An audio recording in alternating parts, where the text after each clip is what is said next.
దేవుడా, ఇదేం ట్రాఫిక్, ఇదేం రోడ్లు. శాంతం పెట్ట, అదేం దుక్కుడు.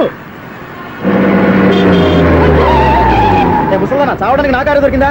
నేను చావడానికి చాలా టైం ఉంటుంది, వెళ్ళు. ఏడికే ఉంది పెద్ద కారు. ఎప్పుడు చదువుతాను ఏ బాబోయ్. అయ్యయ్యో, ఆగండి కాసేపు.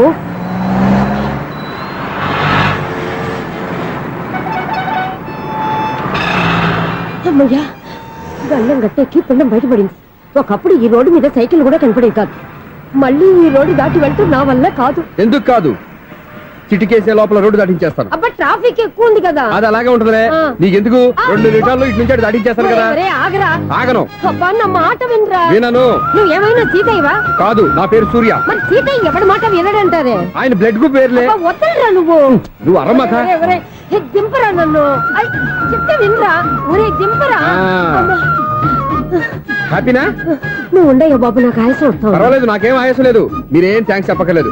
ఏమండి, బామ్మగారు పాపం రోడ్డు క్రాస్ చేయడానికి ఇబ్బంది పడుతుంటే నేనే అటు నుంచి ఇటు తీసుకొచ్చాను. మనంతా helping nature, helping tendency. Okay, bye బామ్మగారు. Bye bye. ఓరి వీడి దుంప దగ్గర నన్ను నిలువున ముంచాడు కదే. ఏమైంది ఐసు, ఎందుకు ఏడుస్తున్నావు? ఏమైంది ఏమిటి? ఎంతో కష్టపడి ప్రాణానికి తగ్గించి రోడ్డు దాటితే ఏదో పెద్ద హెల్ప్ చేస్తున్నట్టు నన్ను ఎత్తుకొని మళ్ళీ తీసుకొచ్చి ఇక్కడ పడేసి హెల్పింగ్ హ్యాపీ అయినా టాటా బై బై అని చెప్పి వెళ్ళిపోతున్నాడు. అయ్య బాబాయ్, ఇంత ట్రాఫిక్ లో మళ్ళీ ఎలాగే నేను రోడ్డు దాటేది? ఐసు, నువ్వేం బాధపడకు, రోడ్ నేను దాటిస్తాను కదా. హలో, మన అపార్ట్మెంట్స్ లో అందరికి మైక్ టెస్టింగ్. 1 2 3 4. అప్పుడే మొదలు పెట్టావా పాటలు? పాటలు కూడా పాడుతున్నాడు. మైక్ టెస్టింగ్ చేస్తున్నాం ఇక్కడ. అదే అడుగుతున్నాను, ఇప్పుడు పాటలు అవసరం అని. అరే మళ్ళీ పాటలు అంటారు. ఆ చెవిటోళ్ళు కానీ చెప్పచ్చు, కానీ మీకు చెప్పడం కష్టంగా ఉంది. సర్లే. ఆ మామిడాకులు తీసుకెళ్ళి మండపానికి కట్టు. రే, వాడు చేసే పని వదిలిపెట్టి వేరే పని చెబుతావు. ఇదిగో ఆ మామిడి ఒకరు మంటపానికి కట్టు. ఏం చెప్పింది కూడా అదే. నువ్వు అదే చెప్పావా? ఏదన్నా చెప్తే సెక్రటరీ ఏం చెప్పాలి? నువ్వుగా చెప్పేది. రే, నువ్వే బయటికి వెళ్ళి సాయంత్రం 7 గంటలకల్లా హరిదాసు తీసుకురావాలి. పగలు ఎన్ని పనులన్నా చెప్పండి, అంతే. 6 తర్వాత చేయను. ఎందుకని? గేట్ దగ్గర ఎవరు ఉంటారు, అది ఎవరన్నా పట్టుపోతే. అంటే నువ్వు గేటు కాపురం ఉన్నావా, అపార్ట్మెంట్ కాపురం ఉన్నావా? అది కాదు.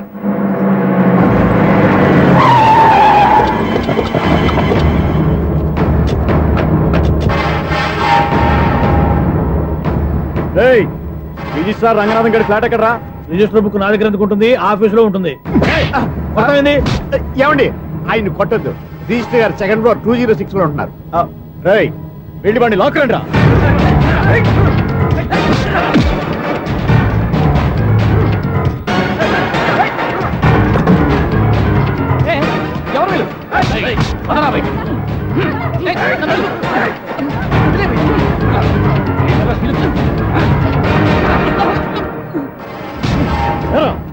నిన్న నువ్వు పెళ్లి చేసిన దేవి మోహన్ ఎక్కడరా? తెలీదు. దొంగతనంగా పెళ్లి చేయడం తెలుసు, కానీ వాళ్ళు ఎక్కడున్నారో మాత్రం తెలియదారా? దొంగతనంగా చేయాల్సిన క్రమం నాకేంటి? పెళ్లి చేసుకుంటామని 15 రోజుల ముందు ఎవరు అప్లై చేస్తే వాళ్ళ పేర్లు నోటీస్ బోర్డులో పెడతాం. అపోజిషన్ రాకపోతే లీగల్ గా పవర్ తో పెళ్లి చేస్తాం. పెళ్లి చేయటమే మా బాధ్యత. పెళ్లైన తర్వాత వాళ్ళెవరో ఏంటో మాకు అనవసరం. ఓహో, 15 రోజుల ముందు అప్లై చేసుకుంటే నీ పవర్ తో లీగల్ గా నువ్వు పెళ్లి చేసేస్తావన్నమాట. ఇది నీ కూతురేగా, ఇప్పుడే అప్లై చేసుకుంటున్నాను. 15 రోజుల తర్వాత పెళ్లి, ఆ రోజే శోభన. అప్పటి వరకు ఇది నా దగ్గరే ఉంటుంది. ఎవరైనా అడుగు ముందుకేస్తే తలకాయలు పుచ్చకాయలు లేచిపోతాయి.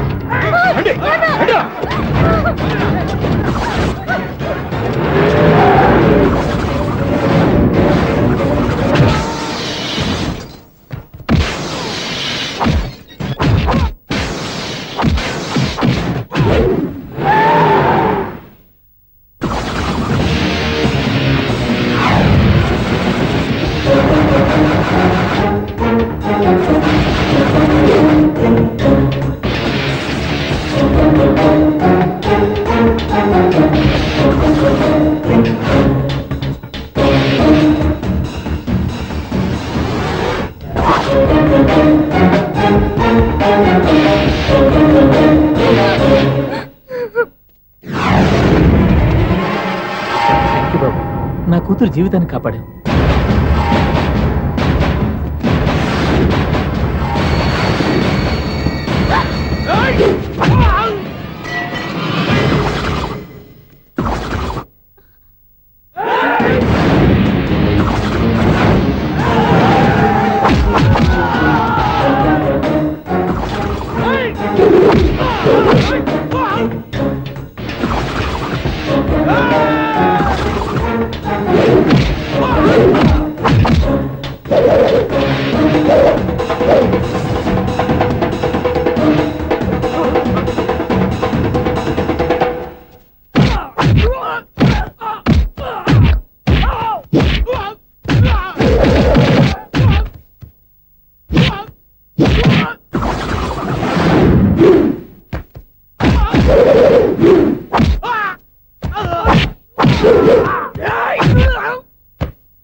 మళ్ళీ గుట్టిపోయా ఇంతమందిని సౌండ్ లేకుండా.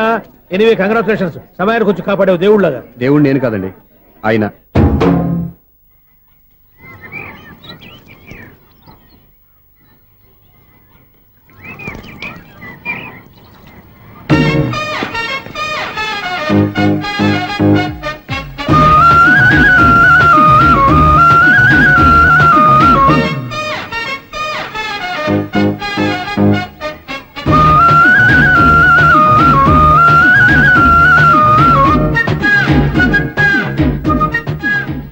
వీడేంటి ఆరేసిన బట్టలు ఎగరేసుకుపోయే వాళ్ళ దొంగ మొహం వేసుకుని చూస్తున్నాడు. వీడు చూపి కరెక్ట్ గా లేదే.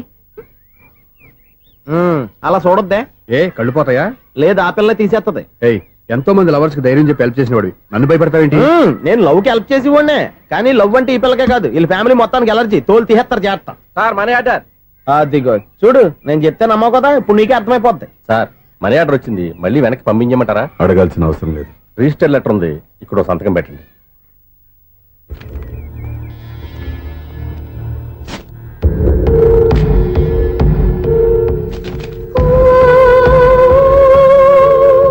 ఆ మనీ ఆర్డర్ ఎక్కడి నుంచి వచ్చింది అనుకున్నావు? నువ్వు ఇందాక నుంచి ఇలా చూస్తున్నావే, స్వప్న వాళ్ళ అక్క దివ్య దగ్గర నుంచి. ఆ అమ్మాయి ఎవరినో ప్రేమించింది, వాళ్ళ నాన్న దగ్గరికి వచ్చి పెళ్లి చేసుకుంటానని అడిగింది. కామన్ గానే మాస్టర్ ఒప్పుకోలేదు. దాంతో అమ్మాయి అతను పెళ్లి చేసుకుని హ్యాపీగా సెటిల్ అయిపోయింది. కానీ ఈ కుటుంబం ఏ ఇబ్బందులు పడకూడదనే ఉద్దేశంతో ఆ అమ్మాయి ఉద్యోగం చేస్తూ నెల నెల ఇంటికి మనీ ఆర్డర్ పంపిస్తుంది. ఈయనేమో అమ్మాయి ఎప్పుడో చేసిన పనికి ఇప్పటికి కూడా మండిపోతా మనీ ఆర్డర్లు వెనక పంపించేస్తున్నాడు. అలాంటి ఇంట్లోకి నువ్వు ప్రేమ పేరుతో ఎంటర్ అవుతావని చూస్తున్నావు. నిన్ను కూడా లెటర్స్ ఇన్సైడ్ సించేస్తారు జాగ్రత్త. నా మాట నీ అమ్మాయిని వదిలేసుకో, నీకు ఇంకొక అమ్మాయిని ఎత్తి పెడతాను. నేను ఎలా కనిపిస్తున్నాను? చాలా అందంగా ఆరోగ్యంగా కనపడుతున్నావు బాబు. నువ్వే ఇబ్బందుల్లో పడకూడదనే ఉద్దేశంతో చెప్తున్నాను. నా మాట ఏంటేను లేదా నీ కర్మ.